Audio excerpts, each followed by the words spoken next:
안녕하세요. 저는 30대 후반의 돌싱입니다. 사람의 인내심이란 모두 그 한계치가 다르다고 생각해요. 작은 것에도 바로 화를 내는 사람이 있는 반면 웬만한 일들은 모두 꾹꾹 참는 사람도 있잖아요. 저는 참을성이 굉장히 많은 사람이라고 남들이 이야기를 하더라고요. 남들에게는 그렇게 보이지만 정작 저는 참을성이 많다기보다는 굳이 크게 신경을 쓰지 않는다에 더 가까운 것 같아요.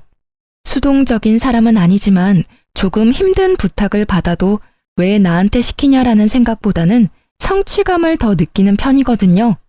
그런데 그런 저에게도 참을 수 없는 일이 있더라고요. 그리고 그 일 때문에 저는 이혼을 하게 됐고요. 10년이 넘는 결혼 생활을 뚝 잘라버린 건 아깝다고 생각할 수도 있겠지만 저에게는 속 시원한 일이었어요. 이혼 전에는 저도 어디에나 있는 며느리였어요. 옷가게에서 일하는 남편과 회사원으로 일하는 저는 맞벌이 부부였고 애는 초등학생 아들 하나에 4살 딸이 하나 있었어요. 그리고 남편은 삼형제 중 둘째였죠. 시부와 이혼한 시모는 시골에서 혼자 살고 있었어요. 그런 시모를 챙기는 건 언제나 제 몫이었어요. 솔직히 차로 2시간 거리라 오고 가기 힘들었지만 남들 챙기는 건 다 챙겼어요. 명절, 생일, 특별한 날, 그리고 매달 한 번씩 내려가서 일을 도와드리곤 했죠. 솔직히 새 며느리 중에 저만큼 한 사람도 없었어요. 손이의 형님은 이때쯤엔 이혼을 한 상태였고 손아래의 동서는 저보다 더 멀리 떨어져 있었거든요. 책임감 같은 건 아니었고 그냥 상황이 그렇게 됐고 저도 그런 일들을 나쁘게 생각하지는 않았어요.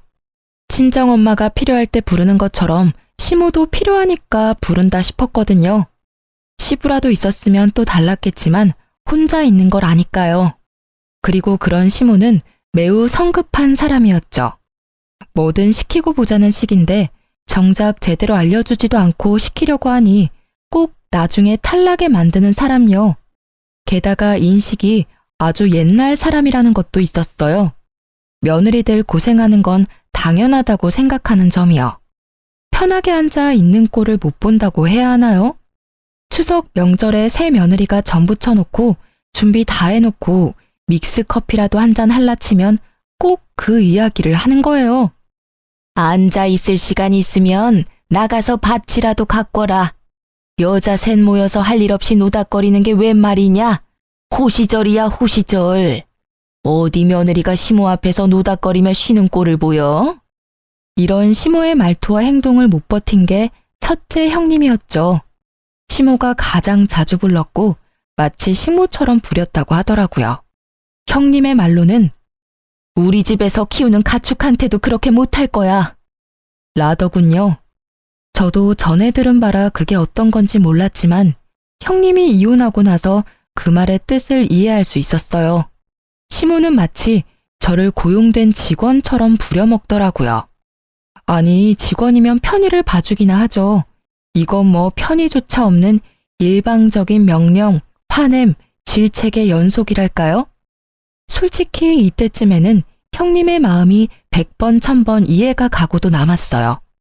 집이 멀어도 시모의 부름은 멈추지 않았죠. 결국 주말마다 저를 부르기 시작하더라고요.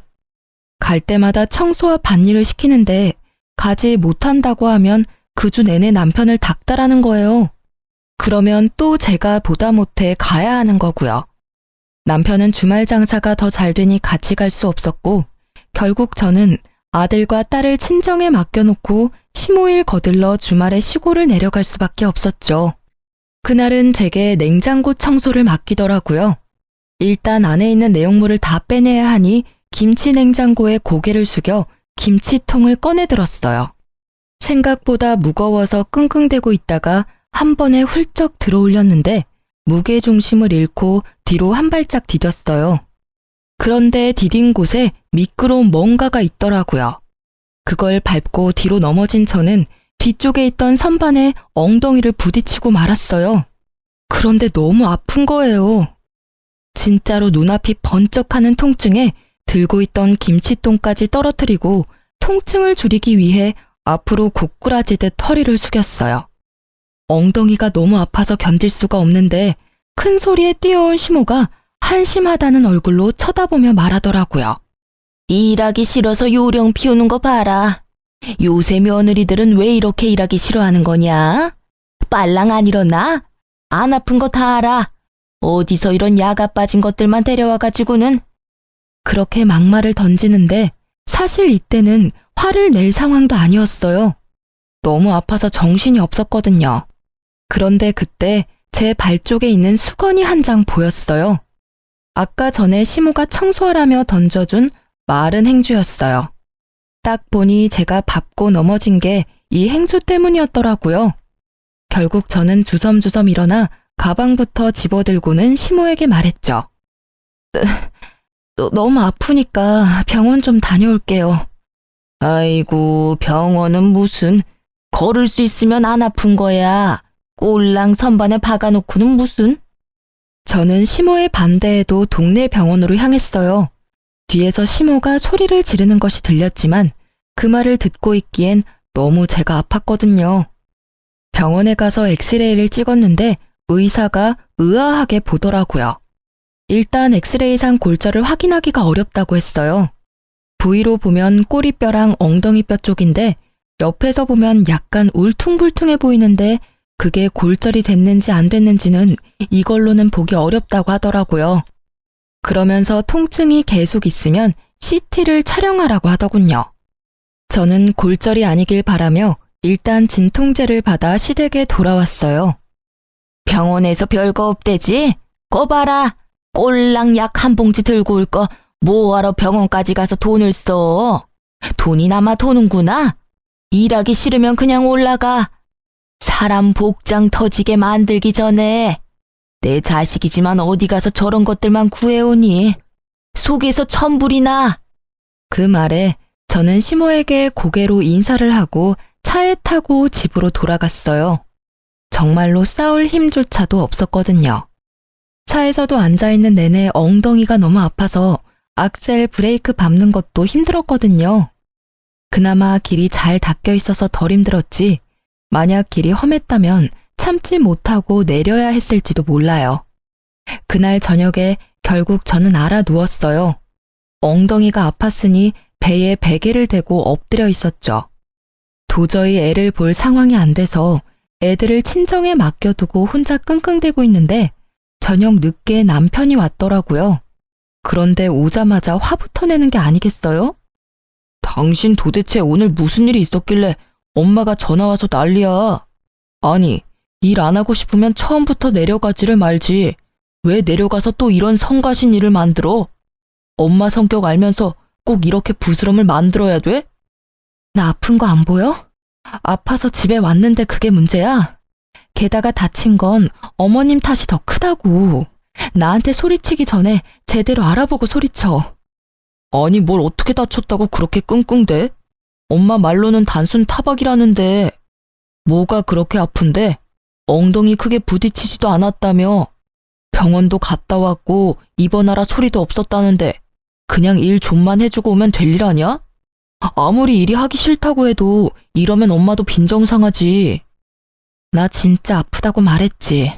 그리고 어머님이 수건을 밑에 던지지만 않았어도 내가 그거 밟고 넘어지는 일은 없었을 거라고. 넘어진 게 내 탓이니? 그리고 내가 아픈데도 무거운 거 들었다 놨다 하는 일을 해야 해. 그러다 내 몸 골병 나면? 애들은 누가 보고 일은 어떻게 해? 남편은 제 이야기에도 전혀 공감하지 않더라고요.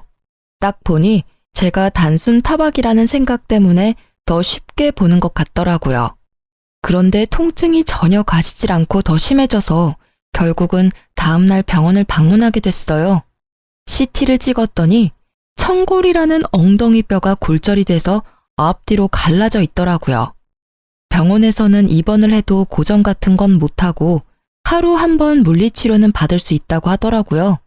아플 때 진통제 정도 놔주고요. 다른 부위면 깁스를 하거나 수술을 할 텐데 엉덩이 뼈는 그냥 그대로 낫게 두는 수밖에 없다고 하더라고요. 입원을 하겠냐는 말에 어차피 안정을 취해야 한다면 집에서 약이나 먹으면서 요양하겠다고 했어요.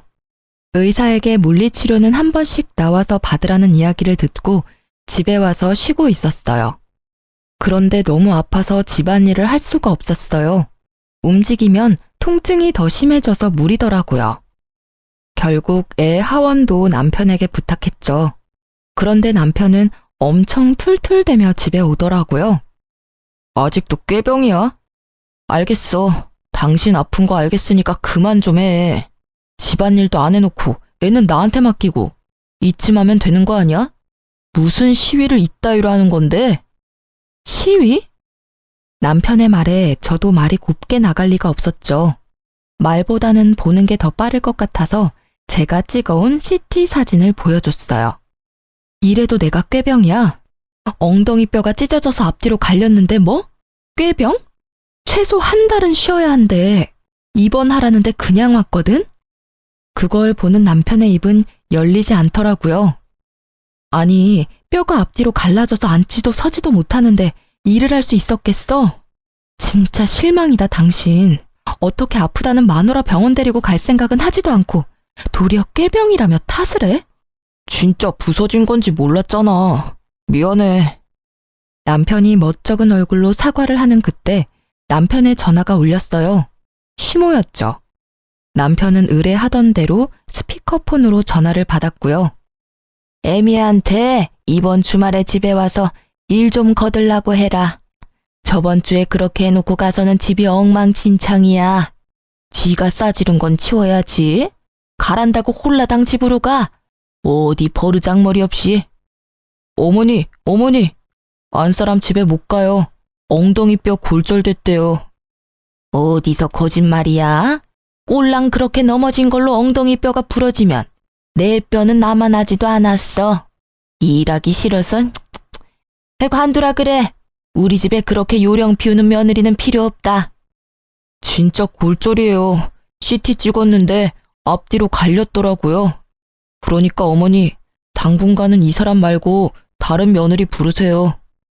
남편의 간곡한 말에도 시모는 의심이 되는지 다음날 집에 왔더라고요. 또 누워있냐? 뭐가 그렇게 아파서 누워있어? 시어머니 오셨으면 발딱발딱 일어나서 맞이해도 모자랄 판에.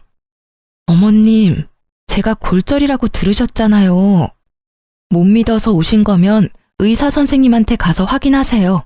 그러지 않아도 물리치료하러 가야 되니까요. 결국 의사의 이야기를 듣고서야 시모는 조용해지더라고요. 그렇게 집으로 왔는데 남편이 시모에게 전화했더라고요. 집에 오셨으니 집안일 좀 해주고 가시라고. 결국 시모는 씩씩대며 집안일을 해놓고 이틀 뒤에 가셨어요. 시모가 던진 수건 한 장에 넘어지게 됐으니 저한테 뭐라 말은 못하셨죠. 결국 남편의 부탁으로 이틀 동안 제 수발을 들어준 시모를 보니 속이 다 시원하더라고요. 제가 지금 아니면 언제 시모의 수발을 들어보겠어요? 그렇게 시모가 저의 수발을 들고 간 지 얼마 되지 않아 시모에게 연락이 왔더라고요. 저희 집 근처로 이사 오신다고요. 아무래도 첫째 형님 내외 이혼하고 일 부려먹을 사람 없으니 우리 집 쪽으로 이사 오시는 듯 했죠. 걱정이 앞섰지만 설마 지금보다 더 괴롭히겠나 싶은 마음이 컸어요. 그런데 설마가 사람 잡는다고 이사한 날부터 저를 그렇게 괴롭히더라고요. 저녁 시간 주말 할 것 없이 제가 일을 하지 않는 시간만 골라서 저를 불러내더라고요. 이유도 다양했어요. 집 청소, 요리, 짐꾼, 행사, 수발 등등등. 저는 화가 날 대로 났지만 참았어요. 혼자 사는 시모가 힘들 때는 부를 수도 있지 하고 좋게 넘어가려고 했는데 결국 그렇게 넘어갈 수 없는 일이 생기더라고요. 그날은 둘째가 어린이집 다녀온 길이었어요. 밤중부터 오르던 열이 해열제를 먹여도 내려가질 않더라고요. 결국 다음날 꼭두 새벽부터 줄을 서서 소아과를 갔는데 결과는 폐렴소견. 결국 어쩔 수 없이 입원을 해야 했어요. 애가 어리니 제가 애 옆에 있어줘야 하잖아요. 그런데 초등학생 저학년인 아들을 혼자 둘 수는 없잖아요. 그래서 결국 가까이 있는 시모에게 연락했어요. 친정은 시댁보다는 멀고 애 학교 보내기에도 힘든 것 같아서 시모를 찾았는데 그게 나중에 저를 후회하게 만들 줄 이때는 진짜 생각지도 못했어요. 솔직히 시모가 손주를 나쁘게 할 리 있겠어요? 잘해주면 잘해줬겠지 하는 마음이었는데 일단 둘째 먼저 입원시켜놓고 남편에게 잠시 같이 있어달라 했어요. 집에 와서 첫째를 시모에게 맡겨놓고 집에 돌아와 저는 둘째 입원을 위한 짐을 싸기 시작했어요. 한창 다 싸고 이제 일어나려는데 현관문 소리가 들리더라고요. 고개를 내밀어 보니 첫째가 들어오고 있더라고요. 저는 당황해서 아이에게 무슨 일인지 물었는데 할머니가 집에 가라고 했다고만 하더라고요. 택시 태워서 보냈다는데 이게 뭔가 싶어서 시모에게 전화부터 했죠. 어머님, 첫째가 집에 왔는데 혹시 집안에 무슨 일 있으세요? 그럼 말을 하시지. 어떻게 애 혼자 택시 태워서 보낼 수 있어요? 택시라도 태워보낸 거면 다행으로 생각해야 되는 거 아니냐? 그리고 너 생각이 모자라도 어쩜 그리 모자라니? 둘째가 폐렴이면 첫째도 폐렴에 걸렸을 수도 있잖아. 늙은 노인 혼자 사는데 폐렴 걸린 애를 데려다 놓고 나 폐렴 걸려서 입원하면 어쩌려고 애를 여기다 맡겨? 몰상식한 짓도 정도껏 해야지. 이제까지 시모일은 나 몰라라 하더니 지들 힘들 때는 애나 맡기고 말이야. 어머님, 첫째는 이미 검사했는데 폐렴이 아니래요. 폐렴도 아닌 애를 맡아주시는 게 그렇게 힘드세요? 아님 병원 말을 못 믿으시는 거예요? 난 다 못 믿어. 괜찮다고 했다가 나중에 진짜 폐렴이면 어쩔 거야? 나 죽는 꼴이 그렇게 빨리 보고 싶니? 아예 나 죽으라고 고사라도 지내지 그래. 그 막말에 제가 할 수 있는 말은 없었어요. 말이 통해야 말을 하죠. 하지만 머리통에 연기가 날 만큼 화가 나긴 했어요. 저를 괴롭히는 건 참을 수 있어도 내 자식 괴롭히는 건 못 참겠더라고요. 저는 결국 아무 말 없이 시모 전화를 끊었어요. 그리고 남편에게 바로 전화했죠. 어머님이 첫째 돌려보냈어. 어머님 도움 못 받게 생겼으니까 자기가 시간 좀 내. 뭐? 왜 애를 안 봐주신대? 혼자 사는 늙은이 폐렴 걸리게 만드는 며느리라며 아주 난리도 아니셨거든? 아직 초등학교 저학년인 애를 택시 태워서 홀라당 집에 보내셨더라. 기도 안 차서 정말. 그러니까 당신이 퇴근 후에 둘째 병간호해. 결국 남편과 저는 번갈아 가며 두 아이를 케어하게 됐죠. 남편은 낮에 일을 하는 동안 첫째는 학교와 학원으로 시간을 보내고 저는 둘째 병간호를 했어요. 그리고 남편은 퇴근 후에 둘째 병간호를 하고 저는 저녁에 첫째 밥 먹이고 함께 있어준 뒤에 애가 잠든 밤에 홈캠을 애 방에 켜두고 병원으로 와 남편과 바통 터치했어요. 진짜 피말리는 날들이었어요. 그런데 주말이 되니 첫째가 아침부터 쭉 혼자잖아요. 남편은 주말이 바쁘고 주말은 지나야 둘째는 퇴원이고 결국 남편이 시모에게 재차 부탁해서 애 밥만 챙겨주라고 했어요. 남편과 제가 없는 점심 식사만요. 그렇게 주말이 잘 지나가나 했는데 오후 4시쯤 전화가 왔어요. 첫째한테서요. 엄마, 나 배고파. 집에 먹을 거 없어? 응? 점심 많이 안 먹었어? 집에 사놓은 건 없는데. 혹시 엄마가 배달시켜줄까? 응. 알았어. 엄마가 분식 시켜줄게. 근데 점심 맛이 없었어? 엄마가 너 좋아하는 반찬 많이 해놓고 왔는데? 몰라. 할머니가 밥 안 주고 빵 하나랑 우유 하나 주고 가셨는데. 뭐? 식사를 안 챙겨주셨다고? 냉장고에 반찬 가득 넣어놨는데? 그거 안 차려주셨어? 몰라. 난 방 안에 있었어. 할머니가 빵이랑 우유 주면서 나더러 방에서 나오지 말라고 했어. 할머니 계시는 동안에는 절대로 방문 밖에 나오지 말라고. 병균 옮기면 할머니한테 혼날 거라고. 그래서 계속 방 안에 있었는데 너무 배가 고파서. 할머니가 너한테 진짜 그렇게 이야기했어? 저는 경악을 금치 못했어요. 세상에 어느 할머니가 친손주를 병균 취급을 해요? 열받은 저는 남편에게 전화했죠. 당신 어머님 좀 어떻게 해봐. 왜 그러시는 거야 정말? 왜 또 무슨 일인데 일하는데 전화를 해? 웬만하면 집에 가서 하자, 응? 집에 오면 이야기할 시간이라도 있어? 내일도 어머님 우리 집에 오실 건데. 애를 병균 취급하면서 방에서 나오지도 못하게 했다고. 여보, 유난 떨지 마. 애가 과장되게 말하는 거겠지. 엄마가 설마 그럴 리가 없잖아. 당신은 당신 엄마를 너무 몰라. 그렇게 하고도 남을 사람이거든? 지금 당장 둘째 병원 앞으로 와. 지금 일하는데 어떻게 가냐고. 말이 되는 소리를 해. 애가 아파서 병원에 입원했는데 왜 일을 못 봐줘? 당신 혼자 일하는 거 아니잖아. 다른 일에는 다른 직원한테 부탁해서 잘도 빠져나오더니 애 아플 때는 왜 못해? 결국 제 말에 남편은 투덜거리며 병원까지 왔더라고요. 저는 그 길로 집으로 갔어요. 첫째 아들이 덩그러니 거실에 앉아서 TV를 보고 있더라고요. 괜찮은가 싶은 마음도 잠시 아들이 몰래 눈물을 훔치더라고요. 아들, 울었어? 왜 울어? 엄마가 여기까지 왔잖아. 뚝해, 응? 엄마, 할머니가 나더러 병균 덩어리래. 엄마한테 전화했다고 나한테 뭐라고 했어. 호로 자식? 근데 그게 무슨 뜻이야? 그건 나쁜 말이야. 할머니들이 가끔씩 쓰는 말인데 너는 몰라도 되는 말이야. 그리고 또 뭐라고 하셨는데? 나한테 싸가지 없는 건 엄마 닮았다고 했어. 근데 싸가지는 뭐야? 부글부글 끓어오르는 속을 꾸역꾸역 눌러 담으며 최대한 아들에게 상냥하게 말했어요. 그런 말도 있는데 나쁜 말이야. 그 말도 기억에서 얼른 지워. 그리고 애탁해서 꼴도 보기 싫대. 애탁? 그게 무슨 뜻인지 몰라서 잠시 생각하던 제 머릿속에 떠오른 단어가 하나 있었어요. 외탁을 했다는 말. 첫째가 저를 닮아서 보기 싫다는 말이었겠죠. 더 이상 저는 시모를 용서하지 않기로 했어요.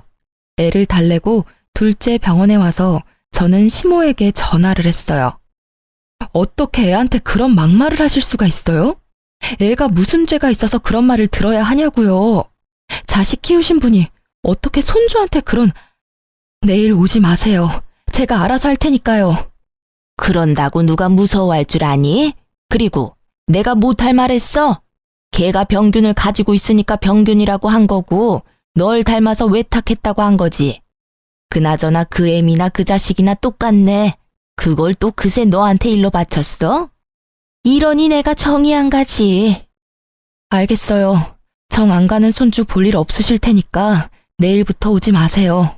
그리고 주말에도 저 부르지 마세요. 안 갈 거니까요. 싸가지 없고 꼴 보기 싫은 며느리 싫으시잖아요.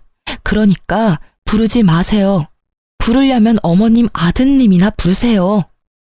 그렇게 말하고 전화를 탁 끊었죠. 그리고 시모의 모든 연락을 무시했어요. 그런데 몇 달이 지났을까요? 남편이 시모가 다쳤다고 하더라고요. 계단에서 내려오다가 발목 뼈가 골절이 됐다고 하더라고요. 입원하라는 거 안 하고 집에서 있는다길래 저는 기회다 싶었어요. 남편이 좀 가달라고 하길래 알겠다고 하고 시댁에 내려갔어요. 그리고 제가 뭘 했는지 아세요? 아무것도 안 했어요. 시모가 밥을 차리라는데도 밥 안 차리고 혼자 사온 거 먹고 시모가 화를 내는데도 들은 척하지도 않았어요.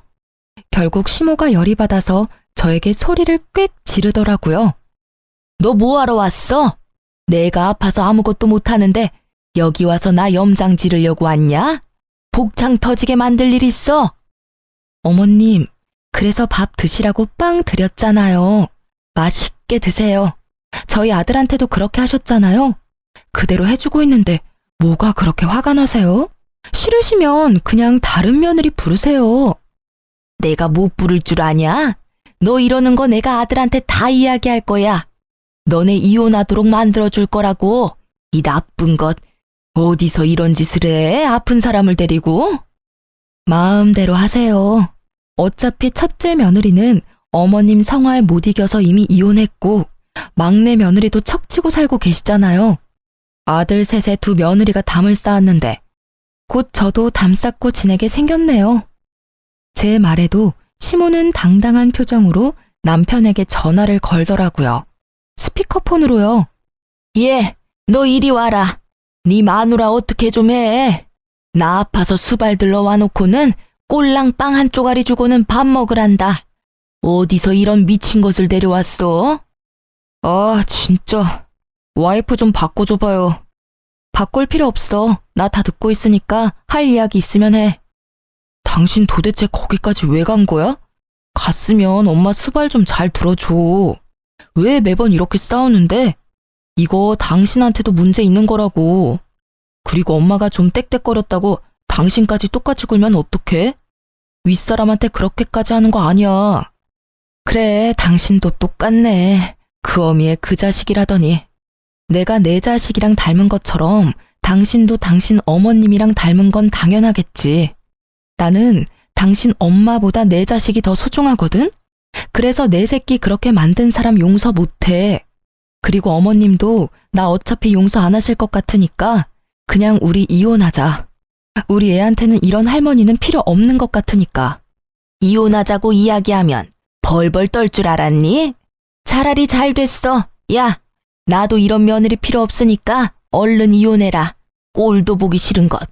어디서 당당하게 머리 쳐들고 있어? 그 꼴을 보니 첫째 형님이 이혼했을 때가 생각나더라고요. 방귀 낀 놈이 성낸다고 딱 그 꼴이잖아요. 제 탓으로 자식들 이혼하게 만든 거 생각도 못하고. 이혼을 선언한 후 저는 애들 둘과 함께 친정으로 돌아왔어요. 남편과의 집은 반씩 부담해서 마련한 거였기에 남편에게는 시세의 반을 돌려달라고 말했어요. 남편은 싫다고 하더라고요. 그래서 이혼 소송으로 재산 분할하겠다고 말했죠. 그리고 양육권, 친권 모조리 제가 가져온다고 했어요. 시모의 행동으로는 애들이 상처받을 게 뻔하니까요. 애들 물건까지 싹 다 들고 나온 것을 확인한 남편이 그제야 제가 진심이란 걸 깨달은 모양이더라고요. 이혼하잔 말이 겁주려고 내뱉은 말이 아니란 걸 이제 알았나 봐요. 설 명절이 다가오는데도 제가 집에 들어가지 않자 그제야 친정으로 찾아왔어요. 당신 진짜 이혼할 거야? 다시 생각해봐.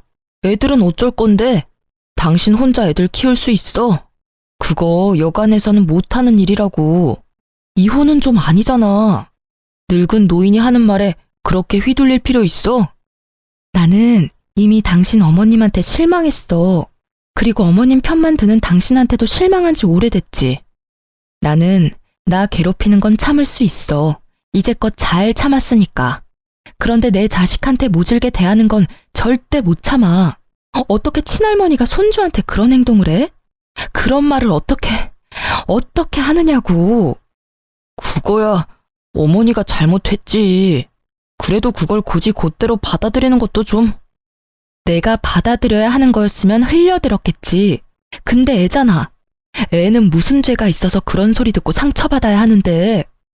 결국 제 말에 할 말이 없어진 남편이 입을 꾹 다물더라고요. 그때 제 폰으로 연락이 왔어요. 저는 전화를 받았죠. 형님, 저 막내예요. 혹시 이번 설에 어떻게 하실 거예요? 오실 수 있어요? 미안해 동서. 나 이혼하기로 했어. 이제 그 집안 사람 아니니까 설에 내려가는 건 알아서 결정해야 될 것 같아. 어머님이랑 무슨 일 있으셨죠? 저 진짜 미치겠어요. 형님이 없으니까 저한테 매일같이 전화 오셔서 며느리 잘못 봤다면서 늙은 노모 모시지도 않는다고 난리를 치시느라. 동서한테만 그러면 다행일 거야. 나는 진짜 우리 첫째한테 한 거 생각하면. 저도 이제 연락 끊어야 할까 봐요. 저번에 혹시나 싶어 한번 시골 갔는데 아침부터 저녁까지 일을 시키는데 밥도 제대로 안 주시는 거 있죠? 우리 친정에서는 남편 오면 닭부터 전복까지 몸에 좋은 거에다가 먹이기 바쁜데 전 밥도 못 얻어먹고 일만 하다 올라오잖아요. 그러니 말이야. 어쨌든 난 앞으로 쭉 그 노인네 보러는 안 가. 이혼할 거니까. 결국 그렇게 되네요. 첫째 형님부터 둘째 형님까지. 저도 올해부터는 시댁 안 가야겠어요. 어머님한테 당한 거 생각하면. 그렇게 전화를 끊고 나자 이번에는 시모에게 전화가 오더라고요. 전화를 받지 않으려니 눈앞에 있는 남편이 훤히 보여 차라리 전화를 받고 제 의지를 보이는 게 낫다고 생각했어요. 네. 그래, 너 이번 설에 내려오너라. 네가 잘못한 거는 내가 다 덮어줄 테니까 어차피 이혼하고 나가봐야 너만 고생 아니냐? 이혼하지 말고 이번 설에 내려와. 거의 명령조였어요. 제가 마치 무조건 받아들일 것처럼 말하더라고요. 그때 남편이 한마디 하더라고요. 만약에 이혼하면 애들은 내가 데리고 갈 거야. 다른 사람 손에 크는 거 난 못 봐. 당신은 애들 보기 부끄럽지도 않아? 어떻게 애들 할머니랑 싸우고 이혼한다고 할 수가 있어? 시어머니한테 못하는 것도 자랑이야? 제가 뭐라고 맞받아치려는데 옆에 있던 아들이 제 옷자락을 꾹꾹 잡아당기더라고요. 애 앞에서 이렇게 싸울 일이 아니라고 생각하면서 첫째를 달래려던 그때 첫째가 한마디 하더라고요. 아빠랑 엄마랑 헤어지면 나 아빠 따라가야 해. 아빠 바쁘면 나 또 할머니랑 있어야 하는데. 나 할머니 집에 보낼 거면 나는 아빠랑 같이 안 살고 싶어. 그 말에 남편은 꿀먹은 벙어리가 됐죠. 전화를 통해서 첫째의 이야기를 듣고 있던 시모는 노발대발하며 소리 지르더라고요. 이 싸가지 없는 놈. 며느리 네가 애를 저렇게 싸가지 없는 놈으로 키웠어. 어디 어른 앞에 두고 못하는 말이 없어? 애한테 소리 지르지 마세요. 아들, 외할머니 방에 가 있어. 애를 안방으로 보내놓고 제가 남편에게 말했어요. 애들 마음에 얼마나 상처가 컸는지 이제 알겠지? 당신도 눈이 있고 귀가 있으면 이제 그만 좀 잘 살펴보라고. 저 작은 애도 제 할머니 집에 안 가려고 난리잖아. 저 애 데려가서 행복하게 키울 자신 있어? 애가 벌써 불행한데.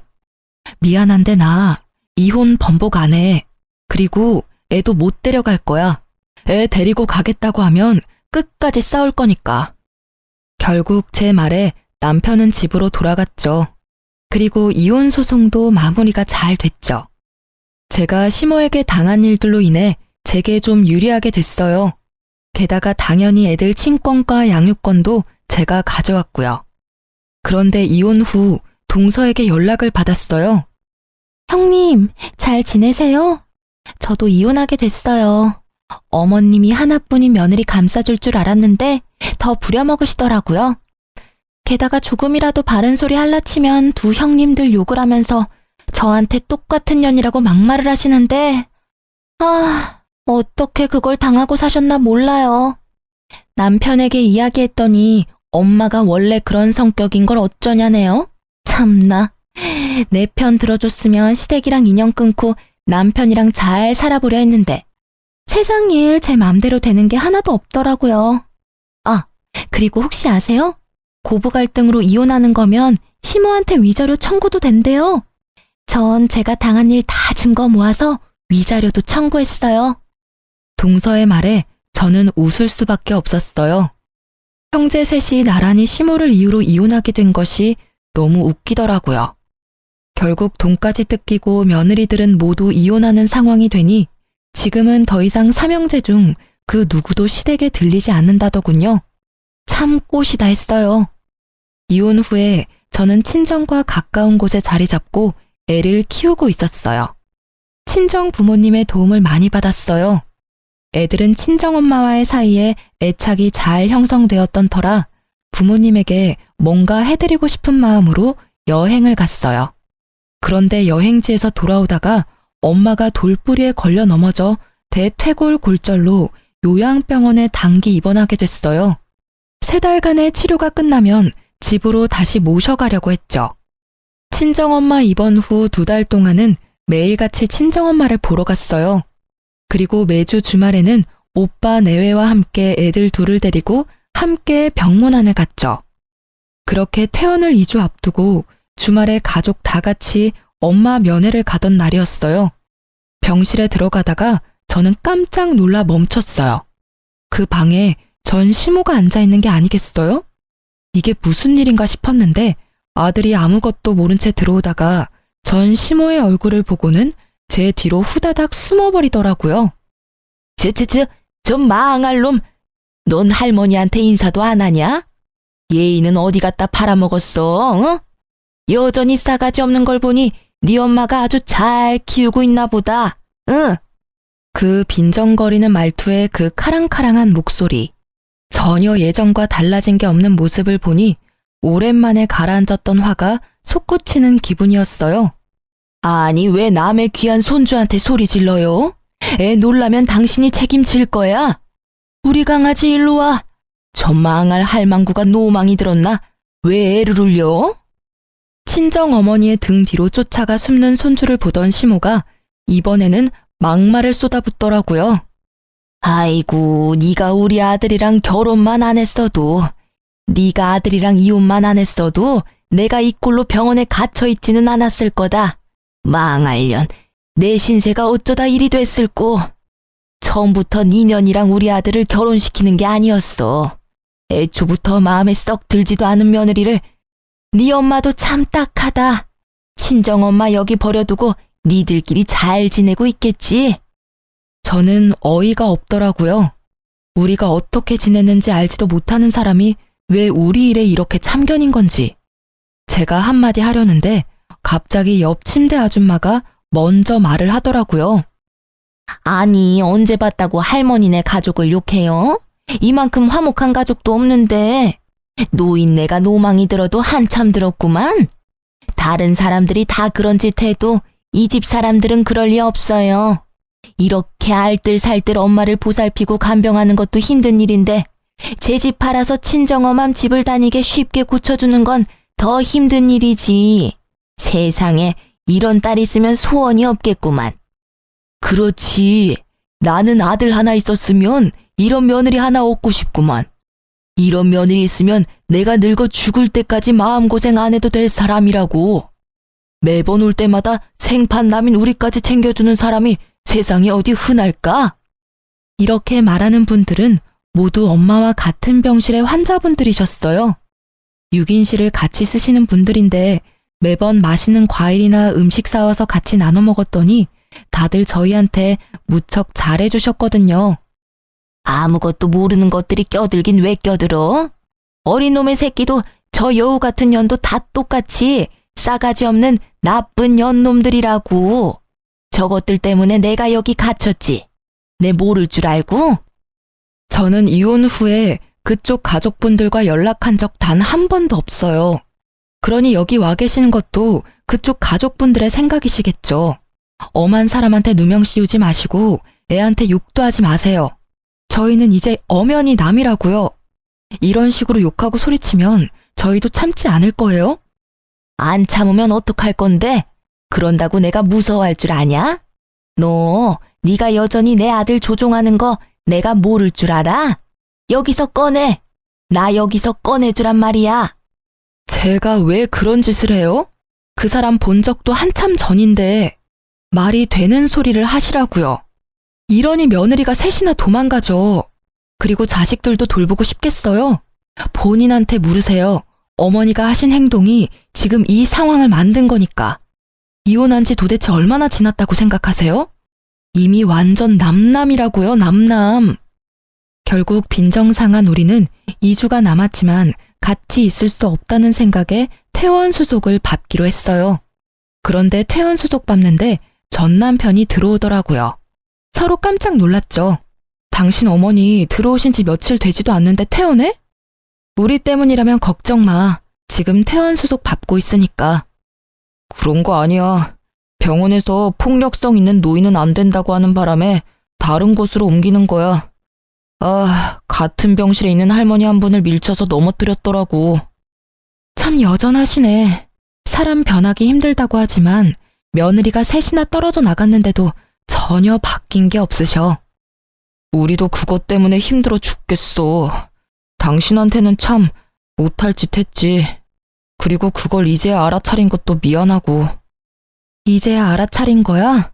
당신도 참 늦다. 어떻게 이런 사태를 여태껏 모를 수가 있어? 그래도 이렇게 알아차린 것도 다행이지. 당신이 당신 엄마 편들 때 모습을 생각하면 이런 결과는 참 놀랄만한 일이긴 해. 큰형이 재혼하려는 문제 때문에 알게 됐어, 우리도. 형 재혼하려고 여자 데리고 왔는데 그 형수님 될 분도 예전 형수님처럼 엄청 부려먹으려고 하셨나 봐. 근데 그 형수님도 보통 분은 아니라서 결국 엄마랑 연 안 끊을 거면 자기랑 끊어야 한다고 하는 바람에 형도 재혼에 다시 실패했거든. 그러고 나서 형이 나서서 어머니 어떻게든 해야 한다고 하더라고. 이런 식이면 우리 셋 중에 그 누구도 재혼에 성공하지 못할 거라고 말이야. 솔직히 우리 형제 전부 다 그때쯤에는 다들 눈을 뜬 거지. 어떤 게 좋을까 고민했는데 삼형제 중 누구도 어머니를 맡으려는 사람이 없어서 결국에는 어머니 집 처분하고 돌아가실 때까지 요양원에서 모시자라는 결론이 됐고, 전 남편은 부끄러운 건지 괴로운 건지 연신 얼굴을 쓸어내리며 말하더라고요. 하긴 저런 상태의 사람을 집에서 케어하긴 힘들 테니까. 제가 사무실 밖에 있는 전시모를 힐끔 쳐다보며 말했어요. 전시모는 애먼 사람을 붙잡으며 화를 내고 있더라고요. 전화도 안 받고 병문안 한 번도 안 오던 놈. 네가 자식이야? 나 집에 갈란다. 집으로 보내줘. 왜 나를 여기다 처박아 놓냐고. 여태껏 우리 탓, 이제는 없는 며느리 탓만 하셔. 그때 당신 말 들었으면 우리가 헤어질 일도 없었을 텐데. 그땐 내가 왜 그랬는지. 후회하지 마. 난 지금 잘 살고 있어. 당신도 앞으로 잘 살아. 그때 한 당신 선택이 지금 당신을 만든 거니까. 나한테도 과거 이야기 꺼내지 말고. 전시모가 어떻게 살아왔는지 눈에 훤하더라고요. 사람을 칼같이 쳐내며 좋으실 대로 살아오셨으니 옆에 버틸 사람이 없는 거겠죠. 그렇게 시모가 사무실 밖에서 집에 가고 싶다고 외쳤지만 결국 다음 목적지는 다른 요양원이더라고요. 마지막까지 시모는 자기 잘못을 모르더라고요. 아들들에게 배신당한 것을 이제는 없는 며느리 탓을 하는 걸 보니 말이에요. 집도 처분당해서 나가더라도 갈 곳이 없을 텐데 저리 집에 가자고 용을 쓰다니. 그 집에는 더 이상 자신을 그리워할 사람이 아무도 없다는 걸 아직까지 믿지 못하더라고요. 그렇게 전 남편과의 짧은 재회 후 저는 다시 일상으로 돌아갔어요. 아이 둘은 제법 컸고 재혼 생각은 아직 없지만 좋은 만남을 이어갈 사람도 생겼어요. 그렇지만 어떤 이유에서건 제 아이들을 상처받게 할 사람들과는 인연을 맺고 싶지 않은 게 제 마음이에요. 친할머니에게조차 남보다 못한 취급을 받은 아이들에게 더 이상 상처를 주고 싶지 않아서 남들보다 더 신중해질 수밖에 없더라고요. 제가 제 삶을 찾아가는 건 아마 아이들이 지들 인생을 찾아 독립을 하고 난 뒤일 거예요. 어떤 사람들은 그게 늦다고 생각할지 모르겠지만 저에게는 그게 제일 좋은 선택이라는 생각이 들거든요. 이렇게 글을 쓰고 보니 저도 참 순탄치만은 않은 인생을 살아왔다는 걸 실감하게 되네요. 누가 이런 경험을 할 수 있겠어요? 물론 돈 주고도 하고 싶지 않을 경험이긴 하지만 3명의 며느리를 이혼시키는 시모라니. 예전에는 치가 떨릴 만큼 싫었는데 지금은 참 대단한 사람이라는 생각이 들어요. 어떻게 살아오면 그런 사람으로 완성되는 건지. 이 글을 쓰면서 예전의 일들을 꺼내보는 것은 그리 즐거운 일은 아니었지만 이왕 꺼낸 김에 이 글을 읽는 분들이 함께 욕하고 화내주시면 제게 큰 위로가 될 것 같아요. 제 사연 들어주셔서 감사합니다.